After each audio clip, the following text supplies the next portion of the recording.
Hello అందరికీ, అందరు ఎలా ఉన్నారు? బాగున్నారా? ఈరోజు నేను ఒక మంచి రెసిపీ చేస్తున్నాను. చూడండి, ఇవి ఎంతమందికి తెలుసు? వీటిని చెమ్మకాయలు అంటారు. దొండకాయలు ఎలా 1 ఇయర్కి ఒకసారి దొరుకుతాయి, చెమ్మకాయలు కూడా అట్లా 1 ఇయర్కి ఒకసారి మనకి వర్షాలు పడ్డప్పుడు దొరుకుతాయి. నేను చూసాను, ఇక్కడ ఎక్కడా కనపడలేదు. నేను మళ్ళీ ఊరు వెళ్తే చూసాను అనమాట. ఊరు వెళ్తే ఇవి దొరికినాయి. మీకు రెసిపీ చేసి చూపిద్దామని చేస్తున్నాను. చాలా అంటే చాలా బాగుంటాయి. ఇట్లా ముక్కలు కట్ చేసుకొని, చిన్న చిన్న ముక్కలు కట్ చేసుకొని మనం ఉడకబెట్టేసుకోవాలి. ఉడకబెట్టేసుకొని మీకు కూర వండేటప్పుడు చూపిస్తాను. చిన్న ముక్కలు ఏ సైజు ముక్కలు కావాలో ఆ సైజు ముక్కలు కట్ చేసుకొని మనం కూర అనేది వండుకుందాం. ఇందులో కూర అనేది చేసుకుందాం. మనం ఫస్ట్ అయితే ముక్కలు కట్ చేసి బాయిల్ చేసుకున్నాక మీకు మిగతా చూపిస్తాను ఎలా వండాలి.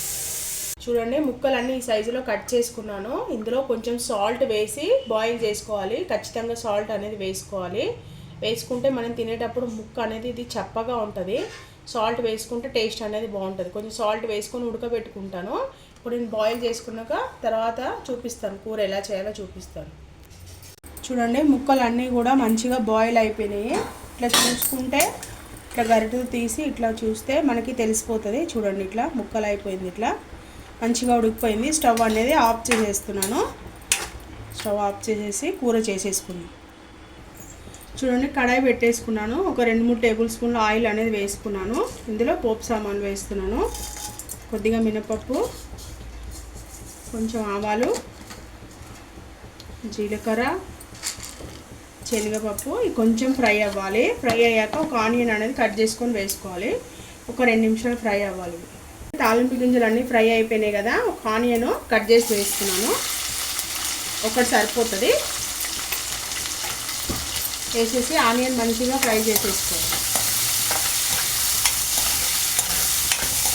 ఒక 2 నిమిషాలు ఆనియన్ అనేది మంచిగా వేయించుకోవాలి. కొద్దిగా కరివేపాకు కూడా మంచిగా ఫ్రై అయిపోవాలి. ఒక 2 నిమిషాలు అయితే వేగనిచ్చేద్దాం. ఆనియన్ కొంచెం ఫ్రై అయింది. ఇందులో పచ్చిమిర్చి పేస్ట్ వేసుకుంటేనే టేస్ట్ అనేది బాగుంటుంది. ఎండుకారం అనేది వేసుకోవద్దు చెమ్మకాయ కూరలో. చూడండి, ఒక 5-6 పచ్చిమిర్చి నేను కట్ చేసుకొని మిక్సీలో బ్లెండ్ చేసుకున్నాను. ఇప్పుడు ఇదంతా కూడా ఇందులో వేసేసుకోవాలి. కొద్దిగా జింజర్ గార్లిక్ పేస్టు 1 స్పూను. ఇది కూడా పచ్చి వాసన పోయే వరకు వేయించేసుకోవాలి మనం జింజర్ గార్లిక్ పేస్ట్ అనేది. ఇందులోనే పచ్చిమిర్చి పేస్ట్ కూడా వేసేసుకోవాలి. అన్నీ 2 పచ్చి వాసన పోయే వరకు మంచిగా మనము ఫ్రై చేసుకోవాలి. చూడండి, పచ్చిమిర్చి నాకు ఎంత కారం కావాలో అంత వేసేసుకోవచ్చు.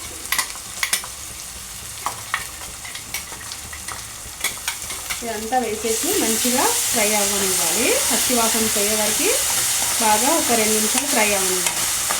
ఎల్లిగడ్డ పేస్ట్ అంతా వేగిపోయింది. సాల్ట్ వేస్తున్నాను. ఇప్పటి వరకు మనం సాల్ట్ అనేది వేయలేదు. ఇందాక ముక్కలు ఉడకబెట్టుకునేటప్పుడు కొంచెం వేసాను, చూసుకొని వేసుకోండి సాల్ట్ అనేది. పసుపు కూడా వేసేస్తున్నాను. ఇప్పుడు అంతా కూడా మంచిగా మిక్స్ చేసేసుకోవాలి. అన్నీ పచ్చి వాసన పోయే వరకు వేగింది. అంతా ఆయిల్ కూడా సపరేట్ అయిపోయింది. ఇప్పుడు ఇవి చెమ్మకాయ ముక్కలు అనేది ఇందులో వేసేసుకోవాలి. వేసేసుకొని మొత్తం కలిపేసి ఇంకా ఎలాంటి వాటర్ అనేది ఏమి యాడ్ చేయొద్దు. ఇందులోనే వాటర్ వస్తుంది. మనం స్టీమ్ పెట్టేస్తే మూత అనేది ఒక 2 నిమిషాలు వేగాక 2 నిమిషాలు వేగే వరకు మనం మూత అనేది మనం పెట్టేసుకోవాలి. మనం కూర అనేది ఒకసారి అయిపోయింది. ఆయిల్ అంతా కూడా సపరేట్ అయింది. చూడండి, పర్ఫెక్ట్గా ఉడికిపోయింది మంచిగా.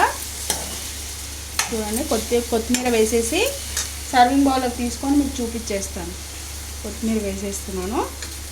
సర్వింగ్ బౌల్లోకి తీసుకొని మీకు చూపించేస్తాను. చూడండి ఫ్రెండ్స్, ఎంతో టేస్టీగా ఉండే చెమ్మకాయ కూర అయితే రెడీ అయిపోయింది. చాలా అంటే చాలా ఫైబర్ ఉంటుంది దీంట్లో.